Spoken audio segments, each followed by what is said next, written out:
Si comme moi vous buvez de l'eau du robinet, regardez cette vidéo. On est des millions de Françaises et de Français à boire tous les jours l'eau du robinet, alors autant vous dire que s'il y a bien une chose à préserver pour protéger notre santé, c'est l'eau courante. Et si je vous en parle aujourd'hui, c'est parce qu'on a un problème, même un très gros problème. Lequel, me direz-vous? Nous n'arrivons plus à protéger l'eau du robinet contre la pollution aux pesticides. C'est pas moi qui le dis, c'est un rapport d'inspection interministérielle que vient de révéler le média Contexte.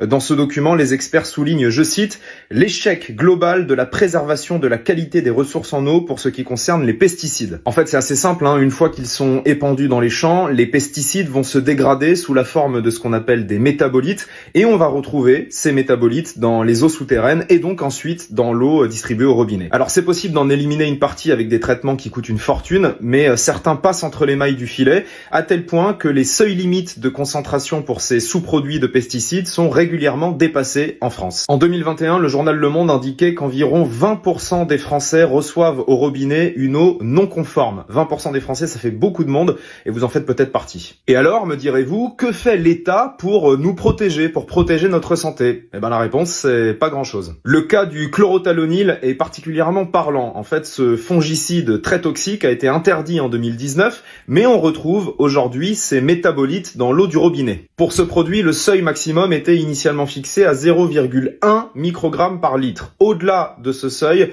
l'eau était jugée non conforme. Et à votre avis, qu'est-ce qu'a fait la France? Elle a dépollué? Elle a fermé les puits qui dépassaient la limite? Pas du tout. Notre pays a simplement décidé d'augmenter ce seuil en le passant à 0,9 microgrammes par litre, 9 fois plus que précédemment, et encore c'est juste indicatif. Donc vous avez compris, il y a toujours autant de chlorothalonil dégradé dans l'eau potable, mais d'un coup de baguette magique, cette eau est redevenue conforme. Et alors, sur quoi s'est basé l'État pour prendre cette décision qui paraît absurde? Sur une nouvelle étude qui dit que finalement le chlorothalonil dégradé dans l'eau potable, c'est pas très grave. Et devinez qui a fait cette nouvelle étude? Vous me voyez venir, C'est Syngenta, le géant de l'agrochimie, qui fabrique et commercialise le chlorothalonil. Alors là, il y en a beaucoup d'entre vous qui doivent se dire, vaut mieux boire de l'eau en bouteille, En fait, pas du tout, c'est pas la solution, parce qu'en plus d'être polluées aux nanoparticules de plastique, les eaux en bouteille n'échappent pas à la pollution aux pesticides et à certaines bactéries. Par exemple, récemment, le groupe Nestlé, qui commercialise notamment Perrier, Vittel ou Contrex, s'est fait épingler pour avoir traité illégalement de l'eau minérale polluée sans le dire aux consommateurs. Alors qu'est-ce qu'on fait? Telle est la question.